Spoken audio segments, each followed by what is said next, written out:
তোমার কাছে হাজার অপশন থাকা সত্ত্বেও তুমি জীবনে জাস্ট একজনকে হালভাবে চেয়েছো।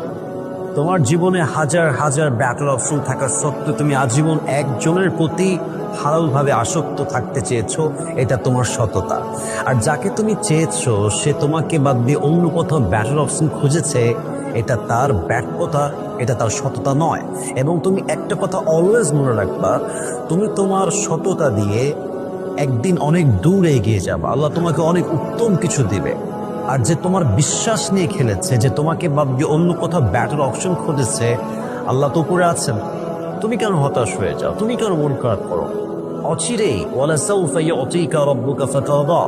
Put your trust on your Lord and believe that indeed and verily your Lord will give you something that will definitely make yourself happy.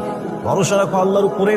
আল্লাহ এমন কিছু তোমাকে দিবে, এত উত্তম কিছু দিবে, তুমি কখনো কল্পনাই করতে পারবে না ইনশাআল্লাহ তাআলা। So move on.